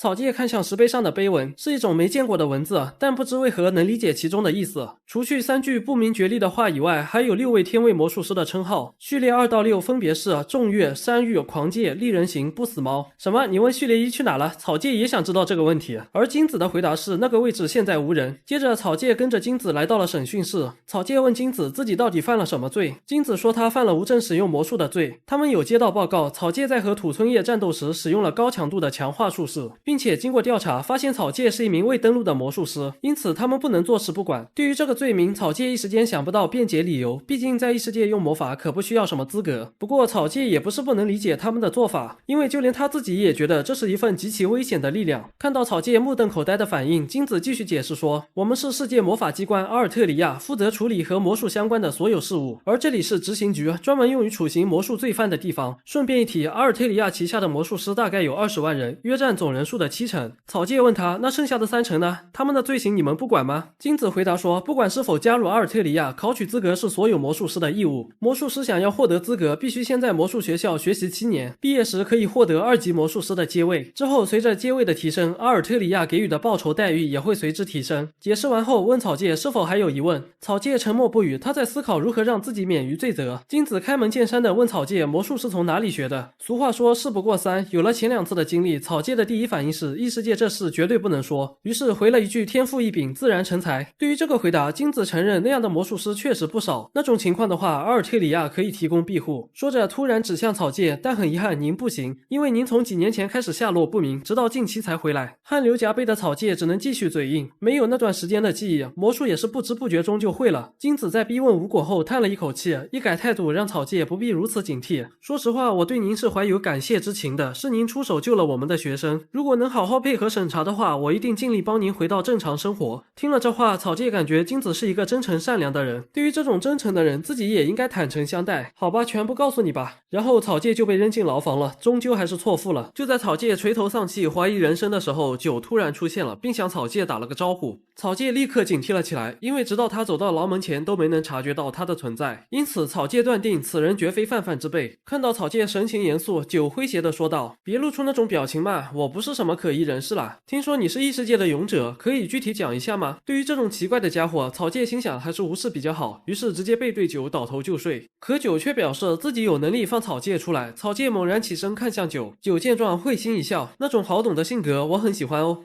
在阿尔特里亚的附属学院里，此时正处于午休期间，浩斯他们像往常一样聚在一起闲聊，聊到草芥，每月后知后觉的产生了一个疑惑，那家伙这么强，为什么还会名不见经传？他到底是从哪所学校毕业的？浩斯认为可能是外国的魔术学校，尽管食神十分信任这些朋友，但是异世界这种话还是有些难以启齿。想到这，终于意识到了一个严重的问题，既然草君没上过魔术学校，那岂不是没有使用魔术的资格吗？就在这时，提亚慌张地跑了过来，双目无神地拿出了一张报纸，佐藤先生因非法使用魔术而被逮捕了。与此同时，另一边身处监狱的草芥还在和九谈判中。虽然九主动提出要放草芥出去，但草芥不相信九是出于纯粹的好意，帮助我对你来说有什么好处啊？不如你先说一下想怎么利用我吧。嘴上这么说的同时，心里也在推测，这小家伙的真实年龄应该比外貌要大得多。看到草芥这么不识好歹，九决定展示一下实力。我觉得你还是早点认清自己的立场比较好。话刚完，草介忽然感觉周围好像有无数的猫在注视自己，由此断定九的实力至少在土村叶之上。随后九继续解释说，我得提醒你一下，要是被阿尔特里亚定罪的话，对表面社会也是有影响的，这样下去你可真的要成为罪犯了哦。虽然到时候对外公布的罪名会有所改变，但你真的愿意接受这个结果吗？听了这话，草介无奈地叹了一口气，好吧，看来我别无选择，所以你的条件是什么？九没有直接回答，先扔给草介一张名片。草介接过来一看，上面写着天位魔术师序列6不死猫。九看到草介露出惊愕的反应后，做了个 V 手势，并表示只要能战胜他，草介就可以被无罪释放。之后，九利用自己设置在学院各处的传送阵，将草介带到了一个拥有大量书籍的地方。上楼期间，九突然解释了自己想和草介战斗的原因，说是想知道草介的真实实力。因为拥有灵脉加持的土村叶，即便是对天位魔术师来说，也是一个不可大意的强敌，而草介却以碾压之势获胜了。因此，九很好奇草介到底有几把刷子。谈话间，两人抵达了院长办公室，院长是一位戴着眼镜、名叫巴莱尔的年轻人。九过来是想向他申请使用演习场。巴莱尔得知草介的名字后惊慌失措，问九为什么要把罪犯带过来。九回答说，但同时也是这所学校的恩人，是他从土村手中保护了学生们。对于这个说法，巴莱尔表示认同，然后同意了九的请求。于是九独自先去第3魔术演习场做准备工作了。至于草介，他让巴莱尔随后带过去。这种轻松随意的氛围让草介在去的路上不禁问了一句，他们是什么关系？巴莱尔回答说，九在学生时代就是他的前辈。就在草介刚想接话的时候，突然听到几个熟悉的声音，回头一看，食神等人一路小跑追了过来。美月一上来就拽着草介的衣领问了一大堆，听说你被逮捕了，是真的吗？为什么会和院长在一起啊？演习场那边有一位天位魔术师在布置结界，你该不会是要过去和他打架吧？面对众人的询问，草介直接坦言了实情。众人听后两眼一黑，微微颤抖，都认为与其和天位魔术师比一场，不如直接悟道去吧。而且那个叫九的家伙是出了名的下手没分寸。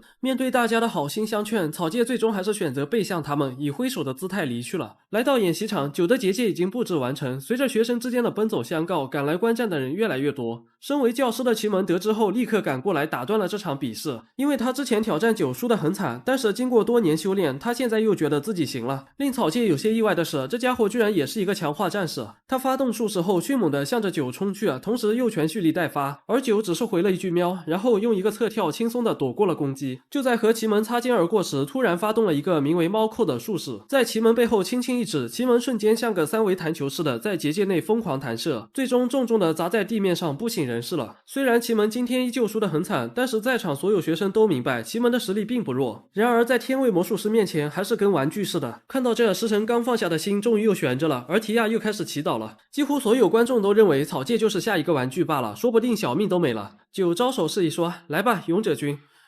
九在排除了不请自来的对手之后，和草介的决斗终于要开始了。周围的学生对草介充满了质疑和担忧，那家伙真是可怜，只是因为无证使用魔术就要和天位魔术师决斗，这简直就是公开处刑啊！不绝于耳的窃窃私语让草介有些烦躁。九问草介是否准备好了，草介回以肯定，并摆出战斗姿态。随着院长的手起手落，战斗正式开始。九率先猛然跃起，在空中制造出大量分身，从各个角度对草介发动围攻。虽然草介很快就发现这些分身似乎只是高速移动下产生的残影，但确实对他造成了不小的麻烦。连续打空数次后，险些被九从背后偷袭，所幸草介反应及时，迅速拉开了距离。下方的地面随之被某种冲击波震了个粉碎。草介刚在结界墙壁上落脚，九又紧随其后杀了过来。在随后的战斗中，草介越来越觉得哪里有些不对劲。如果这些都只是残影，那自己应该一眼就能分辨出来。而且分身的数量也多得令人匪夷所思，再怎么强也不可能同时跑出这么多残影吧。但是不管怎么样，残影终究是软弱无力、虚无缥缈的东西，只要将它们全部驱散就行了。于是草介猛然一跺脚，地面崩裂的同时，强劲的气流打断了九的进攻节奏，残影也随即消失了。但令人意外的是，残影消散后居然还剩下7个九，也就是说其中6个是由魔力编织出来的复制体。草介心中的疑惑瞬间豁然开朗。就在这时，九突然从背后锁住了草介的脖子，眼看自己即将被分身淹没，草介赶紧挥拳将他们全部打飞。结果没想到九在空中又发动了新招式，他们共同丢下了一大堆气泡，随着一声声巨响，爆炸的烈焰和尘埃淹没了整个赛场。烟尘散去之后，地面上多出了几个巨大的圆坑，队友们见状全都提心吊胆，震悚不已。这就是天位魔术师吗？真是太有实力了。随后草芥缓缓地从圆坑里爬了出来，并说了一句真疼啊。虽然身上的衣服看上去完好无损，但实际上确实受了点小伤。不过在场外的观众看来，草芥能挣扎这么多回合还没倒下，足以证明实力。可是九却说，为了不破坏结界，我已经很手下留情了，但你比我想象中的还要弱。说完叹了一口气，心想都怪老师给出那么高的评价，我才稍微有点期待，现在看来完全不行。九打了一个响指后，分身立刻都消失了，然后转身背向草芥，挥了挥手打算离去。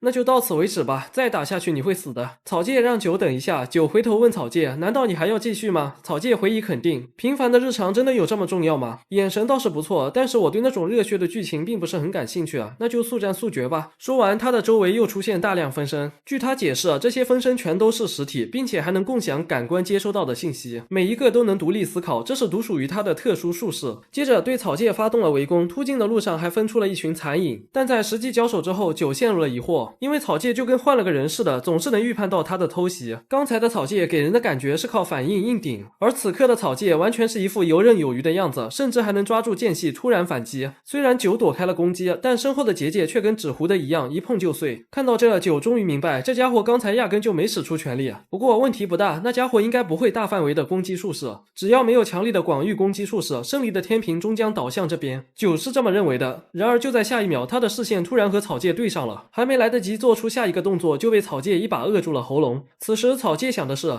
既然不能发动大范围攻击，那我浓缩攻击强度，精准打击目标不就行了？翻译一下就是 H1 不行，那就上 AP。之前招式的名字是小卓大炮，现在改了，叫小卓大枪，直接一巴掌重重的拍在了九的肚子上。九当场化为一颗炮弹，撞穿结界后继续飞行了很长一段距离，所到之处摧枯拉朽，寸草不生。草芥突然的反击让九来不及做出反应，直接正面挨下了攻击。更令人意外的是，这一发攻击排山倒海，是的，字面意思上的排山。学院不远处的一座小山当场被轰没了，刚才还在议论纷纷的观众瞬间都被惊得哑口无言。顿时操场上只有风吹起沙尘的声音。虽然草芥看上去一脸严肃，一副镇定自若的样子，但实际上内心非常慌张，因为他自己也没想到会打出这么大威力，只是觉得九作为比土村叶还强的敌人，那应该更加认真对待。然而更恐怖的是，无论草芥怎么搭话，九都迟迟没有现身，这让他越来越忐忑不安。光一座山就已经够他3代还款了，要是再背上一条人命，什么后果都不敢想。于是随便找了个借口打算开溜。可就在这时，周围的晨雾突然开始向着一个点汇聚，最终形成了一个衣衫褴褛的九。草芥在惊讶之余很是不解，因为他十分确信刚才自己准确无误的直接打中了本体，理论上不存在生还的可能性。另一个佐证就是九被打中的瞬间魔力也随之消失了，但现在又突然出现了。因此草芥觉得与其说是躲过了攻击，倒不如说更像是复活了。想到这，忽然想起九的称号好像是不死猫来着，可能正因为生命力顽强才会被冠以那种称号吧。九检查了身上的着装之后抱怨说，这可是我刚买的新衣啊。草芥打量了一番，不知是不是错觉，九的身体好像变大了一点，但他似乎并不想聊这个话题。于是草芥转而问他，这场比试是我赢了对吧？九回答说，事已至此我没意见了，我会帮你消除所有处分的，恭喜你勇者君，你已经自由了。听了这话，草芥激动的振臂高呼，周围的观众也纷纷赞叹不已，那家伙也太离谱了吧。刚才的术士是什么鬼啊？山都被他打出了一个大洞，单挑打赢天位魔术师什么的还真是第一次见。九走过来对草芥说，你已经可以回去了，这里到你家的车程1个小时不到，我还会再联系你的，老老实实等着吧，还有别再擅自使用魔术了。说罢猛然一跳，迅速开溜了。食神随即跑过来一把抱住了草芥，这让草芥有些不知所措，但食神却让他先别动，说是正在使用治愈魔术。完事后提亚也加入了对话，他跟捡到了宝物似的两眼放光，并兴奋地挥舞着双手。刚才的战斗真的太精彩了。而美月则捂着头叹了一口气，没想到居然真的赢了，之前对你如此轻蔑，我再次表示歉意。紧接着高龟也加入了对话，可草芥却有其他的事情想问他。结果话说一半，院长突然叫到了草芥，说有专用客车可以送草芥回市区。就这样在挥手告别了伙伴们之后，草芥跟着院长来到了候车亭。院长在说了一堆让草芥谨言慎行的忠告之后便离去了。草芥慢悠悠地走进站台，发现肉户正坐在椅子上盯着他，走过去想打个招呼，但肉户似乎并不想理他，直接起身离开了。这让草芥有些郁闷，思来想去好像也没得罪过那家伙吧，算了，无所谓。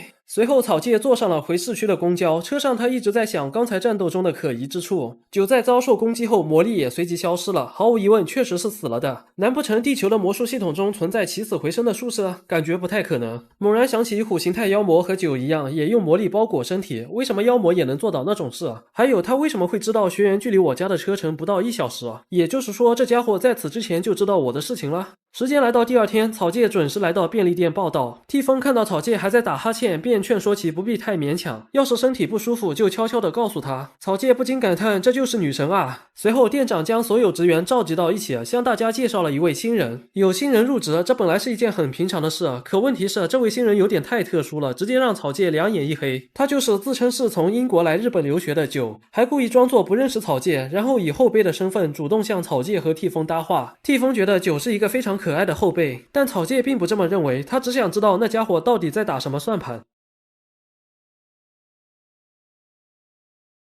在这个世界上有2种人，一种是吸引他人的人，也就是受欢迎者；另一种则是让人避之若美的人，也就是被讨厌者。而替风毫无疑问属于前者，至少在外人看来是这样的。放学的途中，朋友向替风问起了草芥的事情，好像叫佐藤来着，之前去购物的时候有见过一面，感觉是个个子有点高、面相有点狠的人，真不愧是你啊，这样的人都能处得来。另一个朋友附和说，这就是替风，跟谁都能搞好关系，社交能力 max 六边形的神。替风苦笑着回以否定，并不是哦。比如幽灵我就真的应付不来。对于替风的这句回答，朋友们已经听过无数次了，在他们看来这不过是日常的插科打诨罢了。然而对于替风而言并非如此，因为在他看来，此时的街道到处徘徊着狰狞的亡魂。这一切要从幼儿园时期讲起，最初是从一档电视节目中认识到了幽灵的概念，于是向母亲指出了家中的幽灵，可母亲却回答说，你在说什么啊？现实中怎么可能会有那种东西？这番回答让他猛然意识到，这可能是独属于自己的画面。所幸那些家伙从未表现出要发动袭击的迹象，久而久之也就习以为常了。直到有一回去给奶奶扫墓时，意外发现墓园里一个人也没有，这就很奇怪，之前来时可是人头攒动，堪比菜市场。他疑惑地环视四周，忽然发现脚下有一个小家伙，或许可以问一下他，但还没来得及开口，对方拔腿就跑了。刚想追上去，又突然听到周围传来此起彼伏的声音，一直在重复2个字，回去。原来那些幽灵都在刻意躲避啊。更让他感到惊讶的是，他们都露出了一副目睹了怪物似的神色。这是他从小到大第一次遭人讨厌，这种感觉并不好受，甚至有些可怕。自那之后，周围有越来越多的幽灵开始对他表现出厌恶。在这样压抑的环境中，不知不觉来到了如今的17岁。替风跟往常一样，工作结束之后准备回家，没想到这时却下起了骤雨。很遗憾，今天他并没有带伞。草芥见状，将自己的伞借给了他。他问草芥，那佐藤君该怎么办？草芥一边舒展手脚，一边回答说，我很擅长躲避雨滴。说罢，像离弦之箭般飞驰而去了。随后继续走在空无一人的街道上，突然发现前方有一个类似火球的奇怪东西。靠近一看，原来是一个幽灵，但已经奄奄一息。或许正因如此，才没有逃走吧。蹲下身子问他，你没事吧？我能帮你做点什么吗？没想到对方居然直接伸出一双手抱住了替风。紧接着火球逐渐变成了一名女性，之后会好好道歉的，先借一下你的身体。替风的记忆到这就中断了。当他再次醒来时，已在自家床上。思忖了一下，认为这应该只是一场梦。来到便利店上班，看到草芥正在打扫卫生，于是主动上前打了招呼，道了谢。昨天的雨这么大，真的没事吗？草芥轻描淡写的回答，没事，也就遭遇了一点塌方和泥石流。这话让替风感到大受震撼。虽然他并不觉得草芥会吹牛，但至少看上去应该没什么大碍。草芥反问他同样的问题，他笑着回答无事发生，然而内心却在极力强调那一定只是一场梦而已。之所以不愿面对，是因为不想失去这平凡的日常。可他并不知道，当他选择向那个垂死的幽灵搭话之时，就注定无法平凡。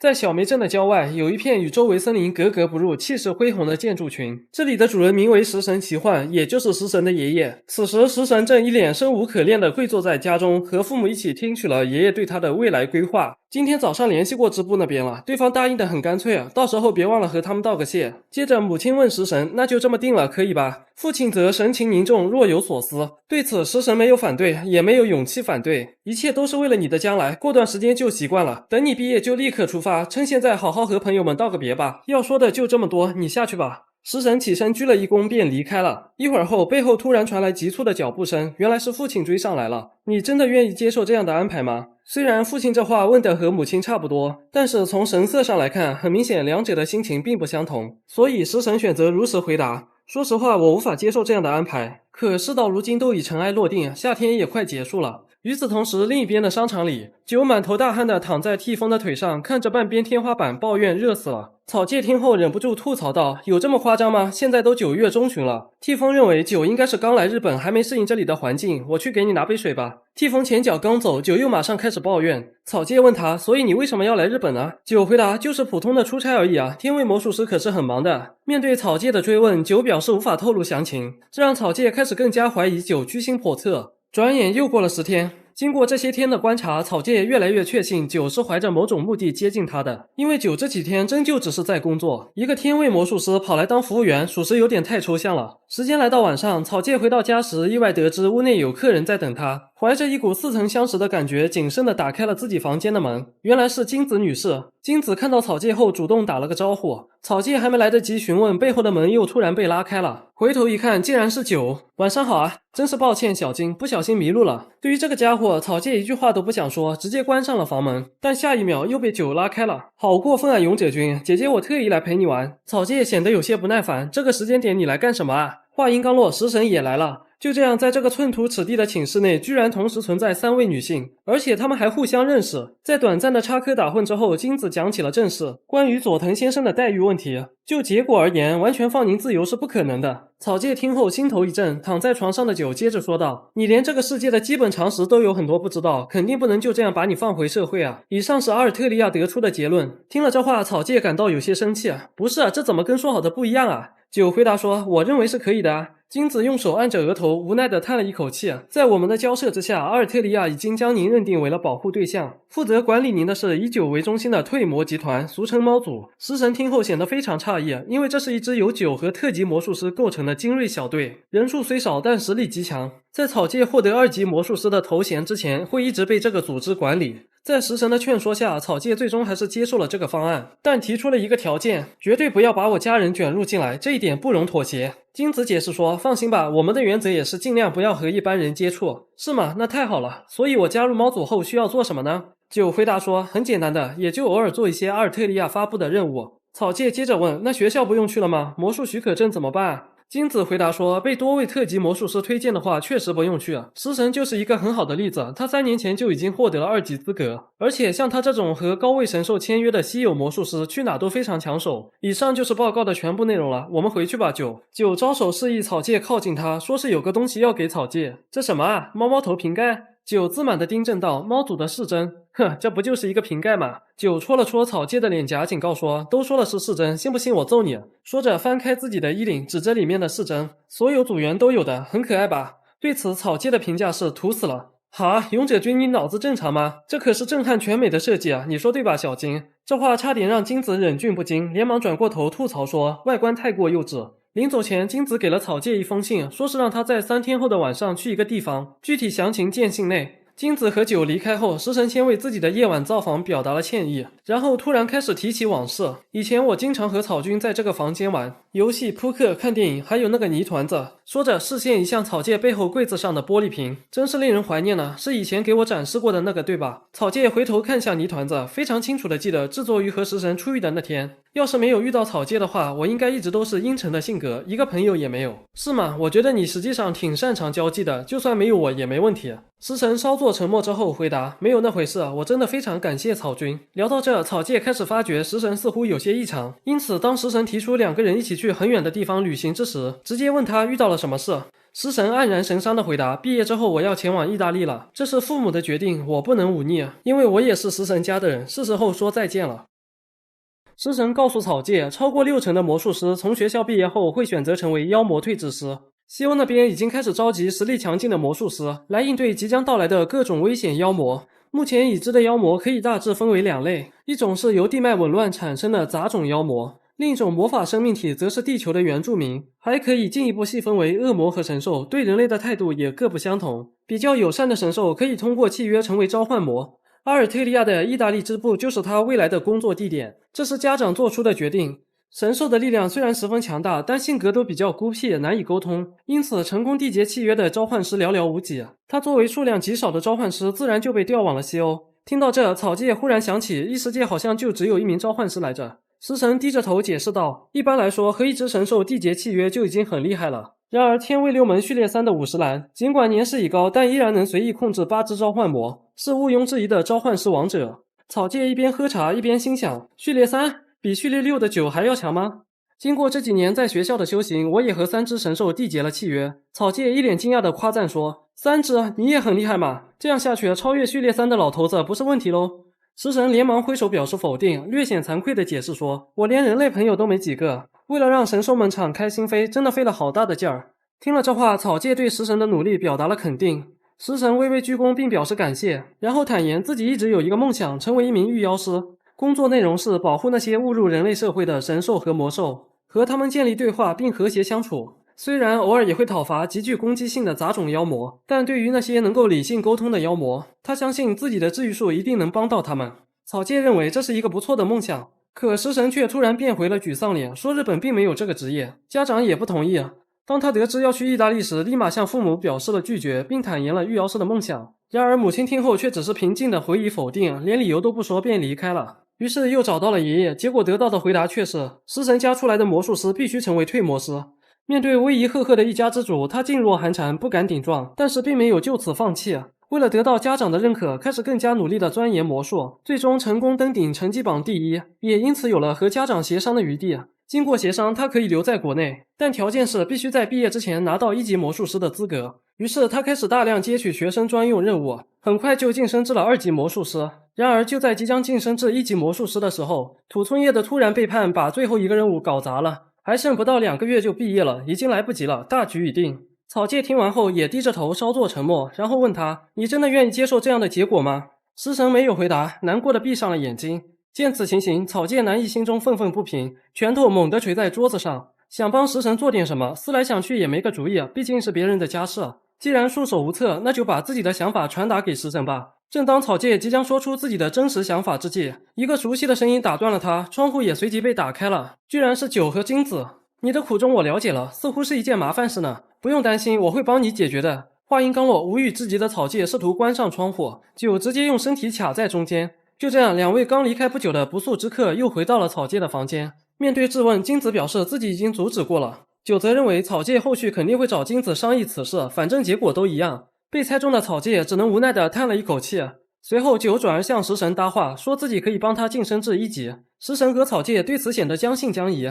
酒解释说，虽然没有决定权，但我的谏言举足轻重。说着突然趴到了金子的腿上。你的爷爷是食神幻斋对吧？你这次晋级失败可能是因为他在背后妨碍。金子也认为不排除这种可能性，因为以食神的实力和成绩早就符合晋升的条件了。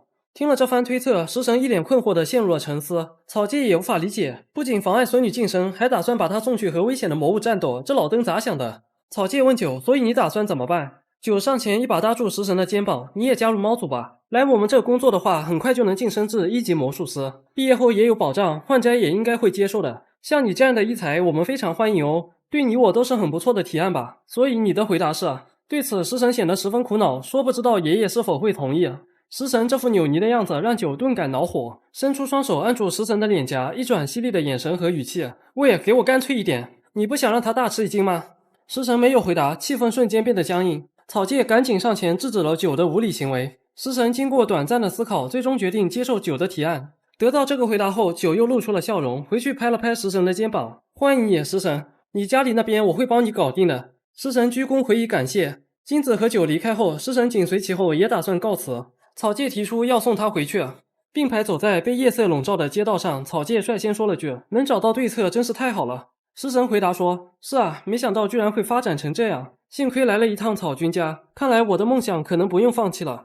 草芥转头看向食神，发现食神的表情比之前开朗了许多。食神注意到草芥的视线后，问他怎么了。草芥回答：没啥，就是感觉安心了一些。食神没理解，继续追问。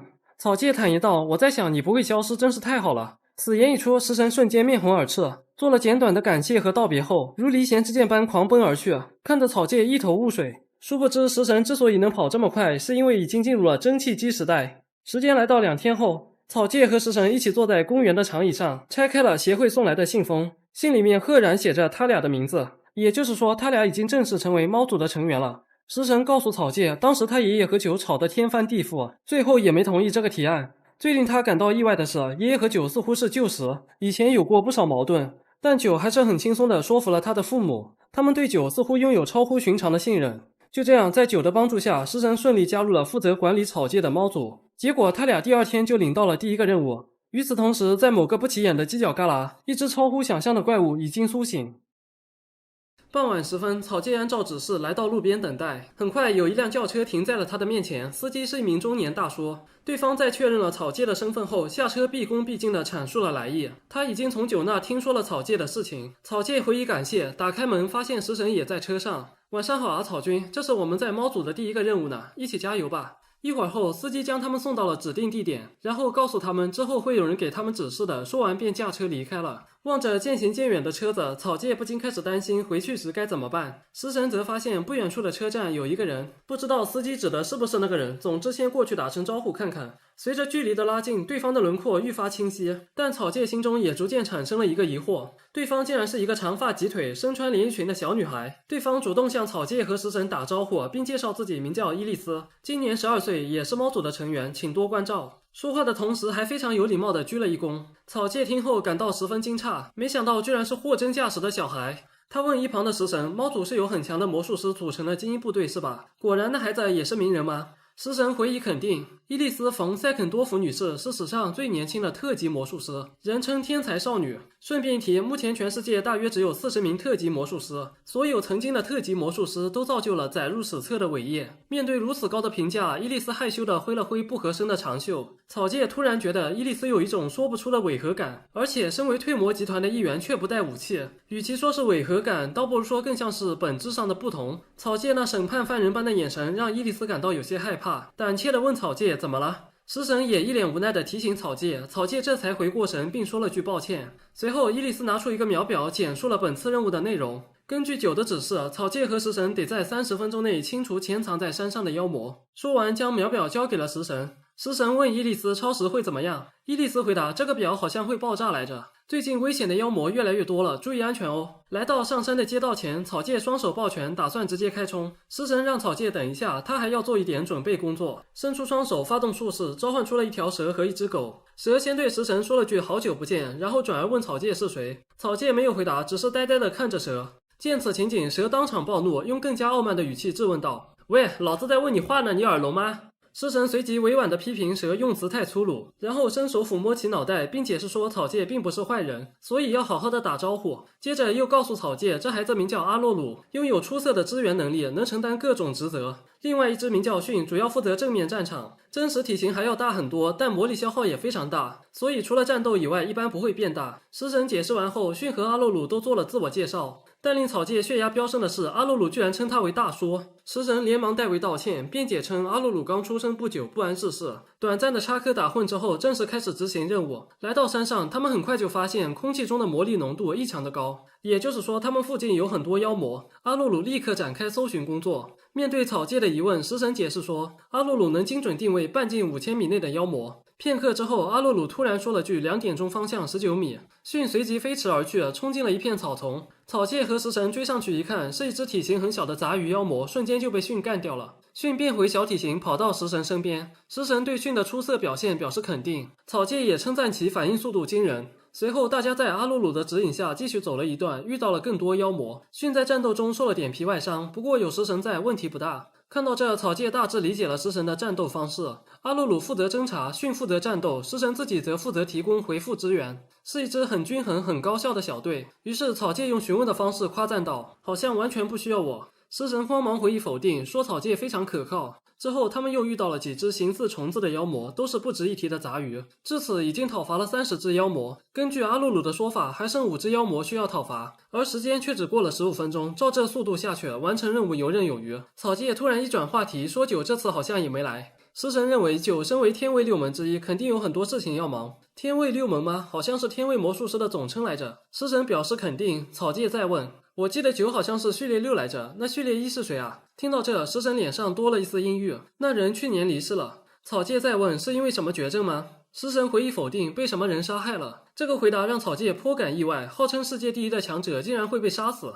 食神进一步解释说，据说是反对阿尔特利亚的人干的，具体真相我也不知道。阿尔特利亚似乎在隐藏什么。梅利诺特过去被人们称为屁王的世界最强魔术师，现代魔术师中无人不知。就在这时，迅打断了他们的对话，提醒他们附近还有妖魔的气息，必须保持警惕。这话让草芥顿感醍醐灌顶，挠了挠头，并在心中夸赞迅大哥所言极是。这种时候才是最容易掉链子的。梅丽的事件证明人类是有极限的，被杀就会死，所以切不可大意。眼看天色即将彻底暗下来，草芥打算加把劲，赶紧结束任务。然而当他回头催促食神时，却惊愕地发现身后空无一人。明明前一秒还在和他一起爬台阶，这么大个活人怎么突然就没了？最恐怖的是，连气息也消失了。就在草芥四处张望寻找食神的时候，暗处有一支箭已经瞄准了他的头部。好在反应及时，在最后一刻一把抓住了箭矢，来不及寻找攻击的源头，更多箭矢在夜色掩护下接踵而至。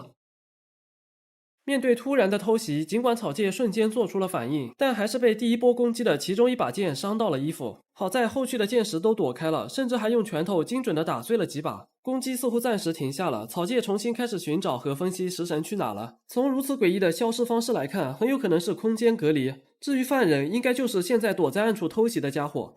刚这么想，一门大炮突然在草芥身后拔地而起，射出了一发炮弹。进入战斗状态的草芥警惕心已经拉满，显然不会再吃同样的亏，直接一拳把比人还大的实炮弹打了回去。没错，居然只是打退。就连草芥都有些惊讶，为什么没有粉碎？更棘手的是，对方似乎是以影子为起点发动术式的。太阳即将沉下地平线，黑暗即将笼罩大地，届时对方的攻击将变得更加难以应对。草芥只好转而先专注防御，提升外装屏障的强度。事实证明，草芥的思路是正确的。刚这么做，一把巨镰从视线死角的暗影里悄悄地浮了上来，然后猛然挥向草芥的颈部。草芥也是在最后一刻才勉强注意到，立即蹲下，并用手向上推开，成功改变了镰刀的轨道。这次攻击着实让草芥捏了把汗，不得不承认确实非常危险。一波刚平，一波又起，4根正方形的柱子突然拔地而起，将草芥围了起来。刚想脱离包围圈，却发现还有几根绳子从杂草的影子里伸出来，缠住了他的右脚。随后4根柱子也转而撞向了他。第一根一个侧身躲过，第二根一脚踩在地上，第3根也成功闪避，第4根直接一拳打碎。在草芥看来，对方这种水平的攻势，如果对付一般魔术师的话，几乎每一招都是必死攻击。目前的形势是敌暗我明，并且时间也站在对面，因此必须速战速决。可草芥刚挣脱束缚走了2步，一瞬间又被包围了。大量形似爪子的玩意儿从四周向上汇聚，形成了一个锅盖，将草芥盖在了里面。随后内侧墙壁射出了雨点般的箭矢，草芥即便将外装屏障的强度调到最高，也很快就出现了裂缝。事已至此，他决定使出杀手锏，召唤出一团黑色的灵气，将自己包裹了起来。箭矢碰到灵气装甲后，瞬间支离破碎。这次终于轮到躲在暗处的敌人感到困惑不解，如此奇怪的术式前所未闻。因此在搞清楚特点之前，他停下了攻击。然而殊不知，草芥已经大致掌握他的位置。首先要明白的是，几乎所有远距离魔法都有一个共同的特点，威力和飞行距离是成反比的。为了保证威力，一般术者不会离得太远。其次，草芥发现剑雨中部分箭矢的硬度特别高，而这些箭矢似乎都来自同一个方向。刚才的炮弹、镰刀、4根柱子也都极其坚硬。还有，他这个魔法必须依托阴影才能发动。综上所述，敌人应该就在不远处的树林里。但是那里漆黑一片，直接莽进去的话太过危险。于是草芥想了个办法，随后蹲下身子，弹射起步，全速向树林方向狂奔。敌人见状，立即召唤出大量长枪进行拦截，认为这些长枪连巨龙都能杀死。这个距离下，草芥也来不及发动黑色灵气，所以胜负已决。然而实际情况是，无论长枪怎么刺，都只能击中草芥的残影。敌人立刻就认出那是模仿了久的招式。草芥跑着跑着，突然从左边飞来一把速度特别快的长枪。由此可见，敌人的战斗方式就是通过大量佯攻逼迫对手出现失误，然后趁机打出最为强力的致命一击。不过草芥对此已经习惯，不仅没有被那把长枪命中，还以此进一步精确了敌人的位置，立即左转突进到一棵树下，将敌人从影子里拽了出来。可惜又马上被挣脱并拉开了距离。从草芥上方翻过时还夸了句非常精彩。敌人落地后是一个身着黑色西装戴着面具的中年男性，鼓掌夸赞草芥的动作非常精彩。听到对方叫出了他的名字，草芥猛然想起，这不就是送他们来的司机吗？被草芥从影子里拽出来后，司机拿出一块怀表看了一下，说任务开始已经经过25分47秒。没想到草芥只用了10分钟就攻略了他的魔术，炉火纯青的体术，百炼成钢的身体，这些草芥身上的特质让他久违的对战斗产生了兴趣。失礼了，我是猫组的维克多·瓦格纳，可以直接叫我维克多。草芥觉得这人挺绅士的，于是直接问他是不是敌人。维克多回答说自己是奉酒之命来试炼他，所以请草芥原谅他的无礼。为了证明自己所言属实，维克多拿出猫主勋章展示给草芥看，上面确实写着特级魔术师维克多。又是那家伙搞的鬼，他还想试探我什么？不过那家伙确实是我在这个世界遇到过的最强对手，说实话真的不想再和他交手。随后草芥表示愿意相信维克多的身份，维克多谦虚地回答说感到十分荣幸，草芥是一个温柔的人。寒暄结束后，维克多将食神从影子里放了出来，只不过没想到伊莉丝也在里面。面对草芥的关切，食神回答说自己没事，就是被吓了一跳。草芥回头看向维克多，内心则在感叹那个影子魔术确实是个很棘手的术式。维克多拍了拍手说差不多该返回了，但食神却对此表示反对，因为山上还有妖魔，应该立即过去将其讨伐。维克多听后随即转头就走，那就赶紧过去处理掉吧。伊利，我们走吧。食神让阿鲁鲁搜寻妖魔的准确位置，看到阿鲁鲁迟迟没有回答，食神便问他怎么了。然后阿鲁鲁说出了一个恐怖的情报，灵脉暴走了。众人听到这话后都面露惊诧之色，唯独草芥一头雾水，还问大家那是什么意思，是不是很严重。维克多解释说，妖魔的主要来源就是灵脉，如果灵脉暴走的话，话还没说完，阿鲁鲁抢过话，提醒大家妖魔已经来了。众人抬头一看，数不清的形态各异的妖魔遮天蔽日的在上空盘旋。伊莉丝看到这一幕后彻底慌了神，食神则希望他冷静一点，而维克多却希望伊莉丝解决掉这些妖魔。伊莉丝胆怯地回答说做不到，绝对做不到。维克多安慰说没问题的，他的话一定可以的。面对态度坚决的伊莉丝，维克多也只好用更加强硬的语气发出命令，因为他认为现在这种情况伊莉丝的魔术更好应对。听了这话，伊莉丝的眼角溢出了豆粒般大小的泪珠。草芥和食神想阻止，但维克多却表示没问题的，胆小软弱是伊莉丝的坏习惯。尽管很不情愿，但伊莉丝还是拭去泪水，摘下口罩。随即有一只长着树枝眼睛的兽形妖魔朝他袭来，草芥见状连忙出手相助，结果没想到伊莉丝只是说了句不要过来，妖魔便原地爆炸了，把草芥和食神看得目瞪口呆，一头雾水。接着伊莉丝又开始吸入大量空气，以至于周围的花草树木都在向他倾倒，就连食神都被气流冲了个踉跄。在短暂的蓄气之后，伊莉丝朝着天空大吼了一声，从嘴里射出了一发破坏力惊人的空气炮。在伊莉丝的大范围魔术的打击下，来势汹汹的妖魔大军瞬间被一扫而空。